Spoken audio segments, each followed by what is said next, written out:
de nuestro cuerpo cuentan una historia diferente. Por ejemplo, la sangre, la orina, que cualquier diría que la orina es insignificante, pero a raíz de eso podemos ver infecciones desde la menos grave hasta la más grave. Podemos ver también el nivel de la glucosa en los sueros. Podemos ver cómo andamos de hemoglobina y todo eso es muy importante.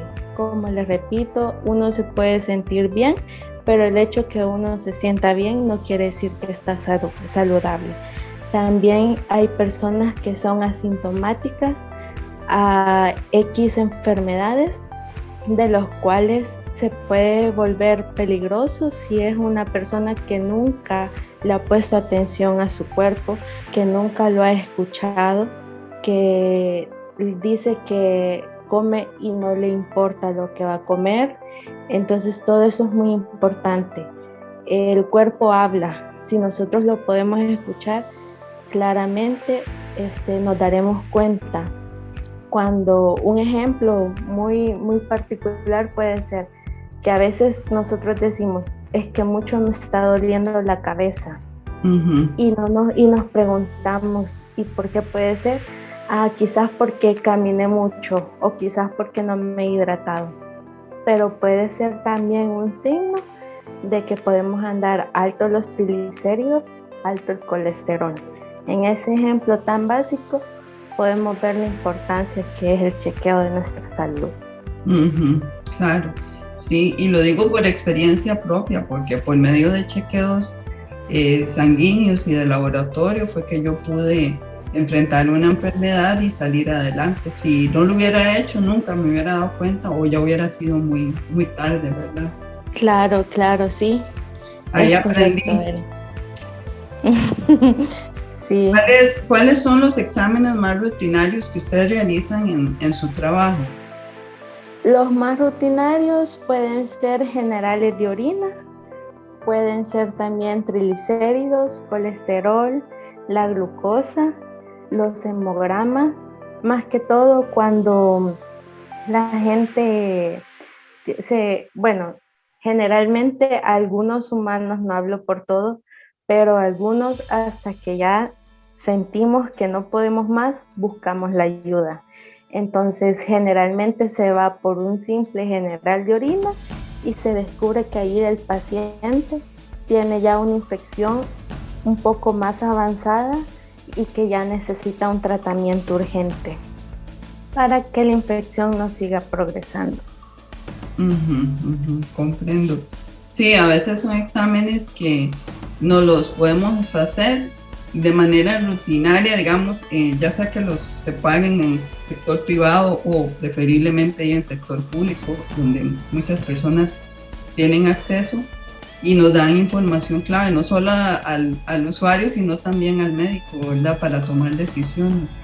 Claro, porque un ejemplo, como lo venía poniendo, de un general de orina, ahí el médico decide si es necesario el urocultivo, que por lo general lo dejan, porque pueden ser varios tipos de bacterias lo que están provocando la infección, y el médico necesita saber específicamente qué bacteria es la que está causando la infección y qué antibióticos se le puede dar. Eso es muy importante, que la gente no se automedique, porque lo que causa es una resistencia. Entonces, están tomando antibiótico por cuenta propia y cuando viene a hacerse un cultivo con un antibiograma, se dan cuenta que ya el antibiótico que está tomando ya no hace nada a la bacteria porque tiene la resistencia. Entonces, en vez de ayudarnos, no nos ayuda lo que es la medicina. Comprendo. Sí, la parte de la automedicación es bastante... Sí. Sí, es bien difícil y la gente no ayuda tampoco, porque igual con una calentura o con un dolor de garganta y la gente lo que busca son antibióticos para tomar. De su trabajo, de su profesión, ¿cuál es la parte que usted más disfruta, su parte favorita? ¿Qué es lo que más le gusta? Me gusta lo que es el mundo del microscopio. Es un mundo completamente diferente, ya que al ojo humano no es visible todo lo muy, muy pequeñito que puede existir dentro de nosotros. Es la simple forma de ver los glóbulos rojos, los glóbulos blancos, distinguir los neutrófilos, los linfocitos, un ejemplo, las bacterias, cuando son bacilos, cuando son bacterias grandes positivas, un Streptococcus, todo tiene una forma diferente. Es un mundo completamente diferente del cual nosotros quizás ni nos imaginamos. Esa es mi parte favorita. Cualquier diría en las heces, qué asco. Pero no, cuando hay parásitos, bueno, en lo personal a mí me encanta que yo veo un blastocistis, una histolítica, una coli. Entonces todos esos tipos de parásitos son bonitos en lo personal, ¿verdad? En general de orina, distinguir las células, las bacterias. Uno puede ver una orina transparente, pero a la hora de ya hacer el examen puede que tenga cristales, puede que tenga más cantidad de células epiteliales de lo común. Y en general sí, me encanta, de todo mi trabajo me encanta cuando ocupo el microscopio, también cuando uno hace los exámenes, se da cuenta de muchas cosas. Uno de los pacientes que quizás toma muestras y dice que ni se imagina uno que puede salir con algo el paciente, y uno se sorprende. Pero en general todo mi trabajo a mí me encanta.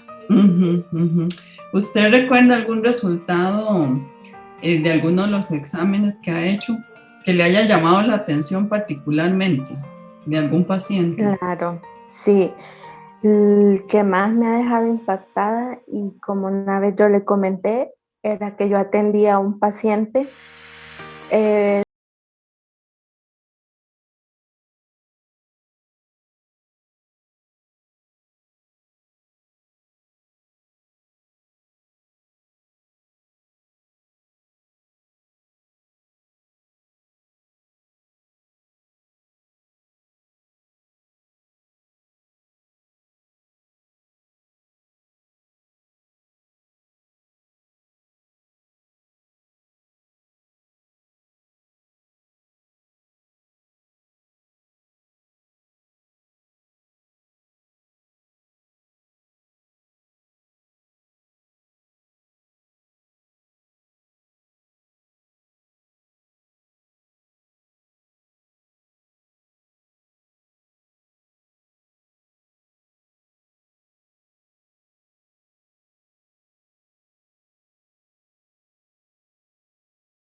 y otros más, ¿verdad? Un hemograma.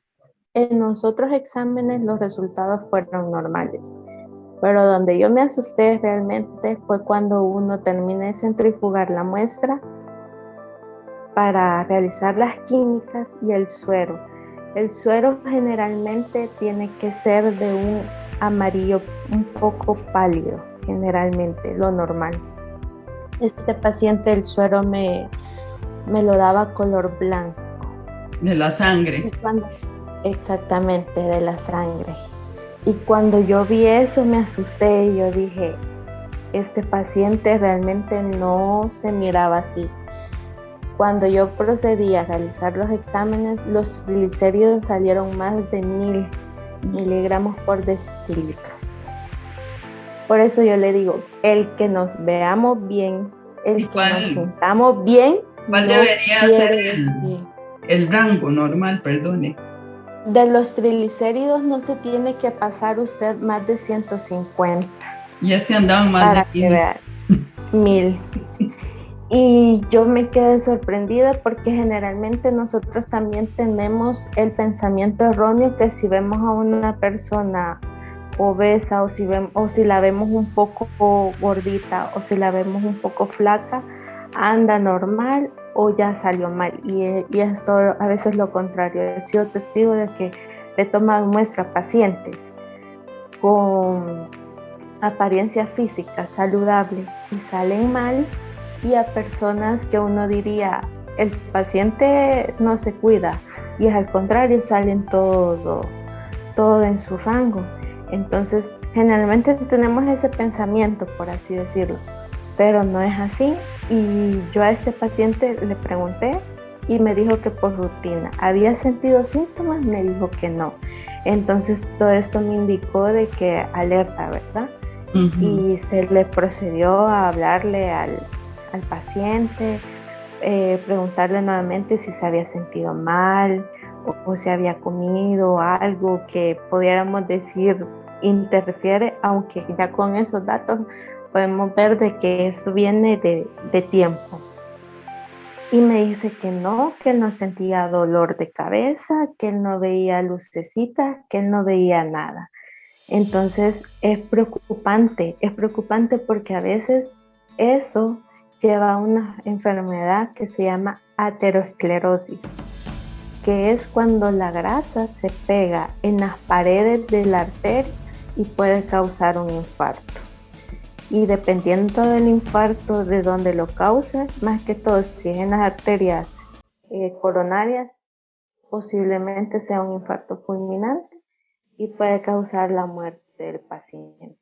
Uh-huh. Y es preocupante porque era un paciente joven de la edad de 40 a 45 años. Entonces todo eso hay que estar alerta. Generalmente se recomienda que por cada 6 meses un chequeo o como mínimo una vez al año nosotros nos hagamos un chequeo, porque así nosotros vamos viendo cómo tenemos el nivel de la glucosa, los triglicéridos o un hemograma para ver cómo estamos de la hemoglobina, por si no tenemos alguna anemia. Todo eso es muy importante. Uh-huh. Comprendo, claro, súper importante. Quería también consultarle en su profesión, ¿qué cambios ha observado usted en la dinámica, digamos, del día a día a raíz de la pandemia? Ustedes específicamente como microbiólogos que han estado ahí, ¿verdad?, metidos codo a codo con el virus. Claro, para serle sincero, miedo. Un miedo porque por lo menos a mí me tocaba la toma de muestra con el hisopado, realizar el hisopado. Y al principio uno lo hace, pero con un gran miedo de que si el paciente me estornuda, si el paciente me tose, aunque nosotros tengamos el equipo que nos protege, no quiere decir de que estamos al salvo 100%, ya que una mala manipulación, ya al quitarnos el equipo, nos puede causar el contagio. Al principio de la pandemia todo era un caos, no, toda la gente tenía mucho miedo porque no habían vacunas, no sabíamos cómo estábamos tratando la enfermedad. Habían pacientes que en crítico, en lo personal, perdía a un familiar por la pandemia. y causaba un pánico que uno al día siguiente se levantaba y sentía algo en la garganta y uno ya estaba pensando, tengo COVID, y era un pánico horrible.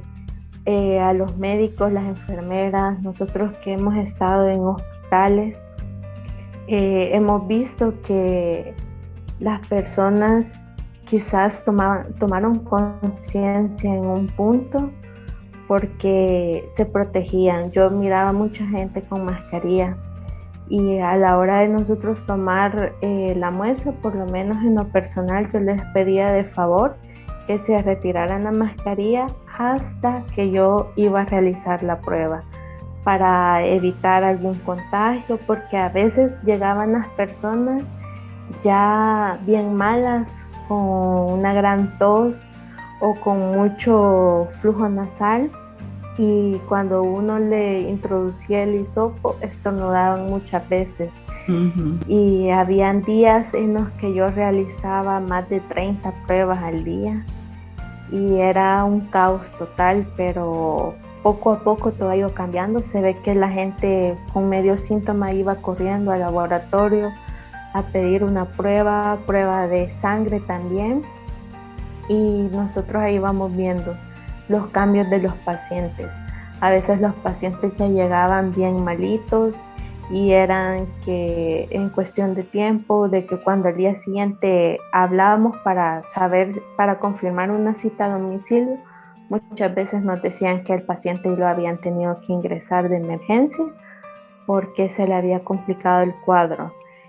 Y todo eso daba temor cuando nos decían que teníamos domicilios y a tomar pruebas, y era un caos total. Entonces sí impactó mucho la pandemia a nivel general, porque los hospitales, después que tenían quizás por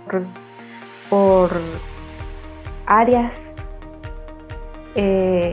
tuvieron que mover todo, ¿verdad? Para abarcar la mayor cantidad de pacientes.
Ejemplo, si digamos una bacteria está causando otro tipo de enfermedad, inmediatamente tener nosotros el conocimiento de que hay bacterias que no son muy comunes y que siempre llega un paciente y uno ve y revisa libros, esta bacteria es, entonces estos antibióticos podrían ser para esta bacteria. O sea, tener mayor conocimiento siempre. En nuestra área siempre se va renovando, se va todo. No le diría que no dejamos de estudiar, porque ya ve, aquí tenemos un claro ejemplo, la pandemia.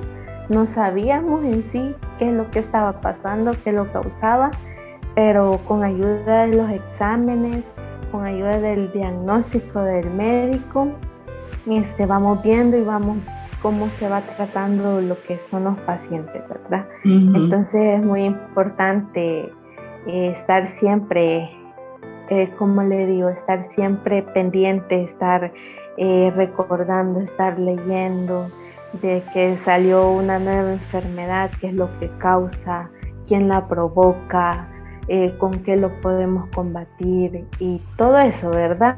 Uh-huh, uh-huh. Sí, comprendo, claro. Es excelente eso que usted menciona. También quería consultarle, cuando un paciente recibe un resultado, ¿qué actitud toman los pacientes cuando ven los resultados de sus exámenes? ¿Es indiferente o le prestan atención?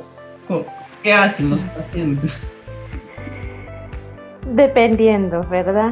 Dependiendo del paciente, y por lo menos yo tengo una idea de cuando los veo y le pregunto, ¿por qué son estos exámenes?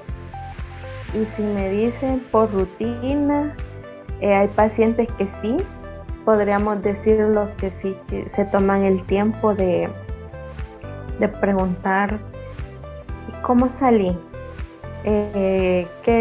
¿Cómo me salió la glucosa? ¿Cómo me salió el hemograma? Claro, eso sería ya parte del médico, ¿verdad?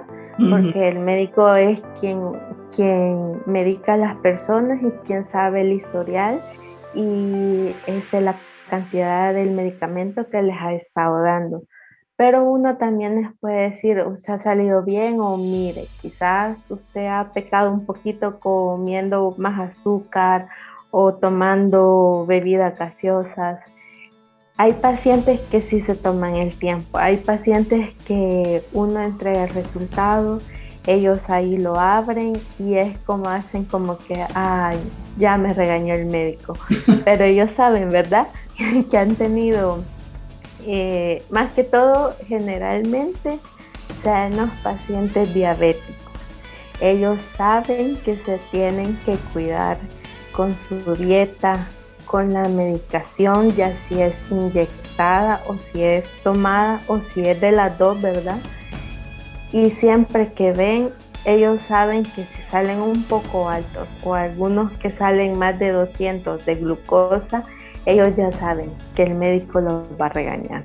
Uh-huh. Hay otros pacientes que no, que reciben los resultados y se van. Me imagino que lo consultan con su médico o con alguien que sepa, ¿verdad? Y hay otros que sí, que se preocupan, que preguntan que después de qué cierto tiempo ellos pueden volver a realizarse un chequeo para comparar los datos. Entonces, hay muy diferentes tipos de pacientes. Eso todo depende de cómo usted los tome, la importancia que uno le da a los exámenes. Uh-huh. Porque si nosotros nos realizamos exámenes que decimos solo para ver cómo salimos, generalmente a veces ni le tomamos la importancia o vemos un poquito alto los triglicéridos. Ya después no voy a dejar de comer pan o algo, pero no, o sea, tenemos que darle la importancia. Si nos estamos realizando un chequeo es para ver qué nos está diciendo nuestro cuerpo, la importancia, porque podemos prevenir algo. Si nos está saliendo, un ejemplo, la glucosa en el límite inferior, sabemos que tenemos que cuidarnos en dejar de comer un poco los carbohidratos, no quitarlos del todo, pero sí disminuirlo. Podemos quitar el pan dulce del café de la tarde, podemos dejar de comer el pan y todo eso, porque para prevenir una enfermedad que a la larga puede que se va a escuchar feo o no, pero no quiere decir que el que tengamos una diabetes vamos a morir por eso. Todo depende de nosotros. Si nosotros nos cuidamos con alimentación y medicación, puede ser que nosotros tengamos una vida prolongada. Uh-huh. Pero si nosotros llevamos un desorden, La diabetes lastimosamente ataca órganos blancos, ejemplo, los ojos y los riñones. Pacientes que después de una diabetes terminan con una insuficiencia renal. Todo eso, si las personas fueran conscientes de lo que se causan, fueran más, ¿cómo le digo? Con más precaución todo. No me voy a comer este pan porque yo sé el daño que me puede causar. O comer un pedacito a la semana.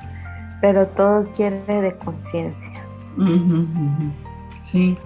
Cuando una persona se acerca a hacerse un chequeo, ¿lo hace generalmente por obligación o por prevención? ¿Cómo es ahí la escala? ¿Mitad o más son por obligación? Con los pacientes que he tratado generalmente son por chequeo que el médico les pide porque ya vienen con una enfermedad crónica.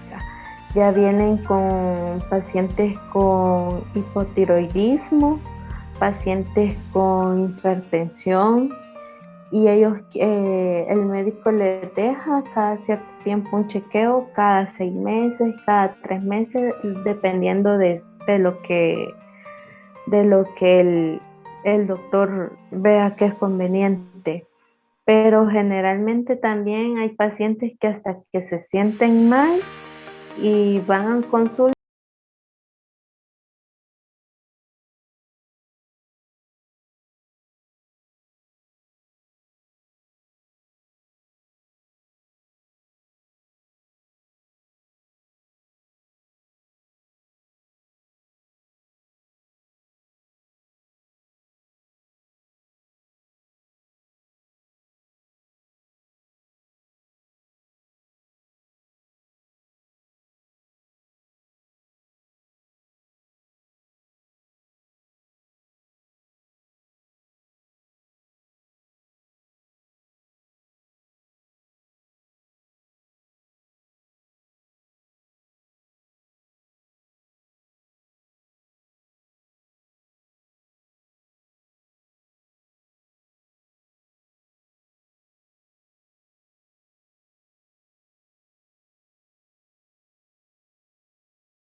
Algo que es anormal, algo que nunca hemos sentido, mareos, un simple dolor de cabeza.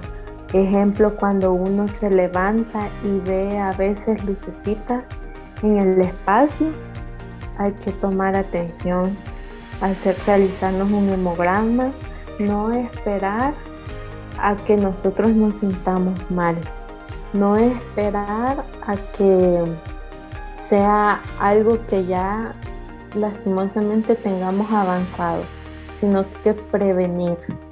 Prevenir, importante realizar un chequeo cada 6 meses, como lo decía, o mínimo de 1 año, ya que así nosotros podemos ver cómo estamos, de por qué está pasando una situación, si necesitamos hacer conciencia si estamos comiendo saludable o no. Todo eso es muy importante, ya que el cuerpo es la perfección y él habla solo. Si nosotros ponemos atención y lo podemos escuchar, claro que nos vamos a dar cuenta. Es muy importante que no, un ejemplo, si nosotros por nuestro trabajo compramos comida en las calles o no nos lavamos las manos, también hacernos un examen general de heces para ver si tenemos parásitos. No es nada malo que el día de mañana nosotros digamos tengo parásitos, sino que tener cuidado, quizás estoy comiendo mucho en la calle o no estoy haciendo la limpieza bien con los vegetales en la comida. ¿Por qué me estoy enfermando? Entonces, todo eso es muy importante. En general de orina, porque a veces se da caso de que más que todo en los pacientes del sexo masculino mayor de 70 años o 75, a veces se está dando con infecciones recurrentes de las vías urinarias. Entonces, poner atención a eso. ¿Será que es una bacteria bien fuerte o también puede ser un problema con la próstata? Porque si la próstata está creciendo un poco, entonces podemos tener nosotros infecciones recurrentes. Entonces todo eso nos lleva a una alerta. ¿Qué está pasando dentro de nuestro cuerpo? Porque si nosotros sabemos o sentimos algo y no nos chequeamos al tiempo, cuando venimos a ver ya es demasiado tarde a veces. Ya tenemos que usar una medicación de por vida. Y es triste, hay mucha gente que cae en depresión cuando son diagnosticadas con una enfermedad crónica porque piensa que se va a morir. Y no, como lo decía, con una dieta y la medicación al día, sí se puede tener una vida normal. Claro que hay con muchas restricciones. Si antes nos podíamos ser libres en comernos un pedazo de queque, ya con cualquier enfermedad, entonces como que no me puede hacer daño. No, o no lo como o un pedacito. Pero todo eso lo vamos viendo, todo eso lo vamos conociendo poco a poco. Así que sí los invito a hacerse un chequeo como mínimo cada 6 meses al año, ¿verdad? Muchísimas gracias, doctora. Como conclusión, creo que debe de quedar el mensaje que debemos chequearnos y tomar responsabilidad por los resultados, ya sea pensando en lograr una mejor salud o en mantenerla en general. Les recuerdo que mi nombre es Erin Salas, soy escritora y autora y he escrito 3 libros para que logres alcanzar un cuerpo, una mente y un espíritu fuertes. Muchísimas gracias, doctora, por su tiempo. Claro, gracias a usted. Y por todo el mensaje que nos transmitió tan valioso. Claro, gracias a usted, un gusto, la verdad, de estar acá, de compartirles un poco de mi conocimiento y espero que sea de provecho para ustedes. Así sea.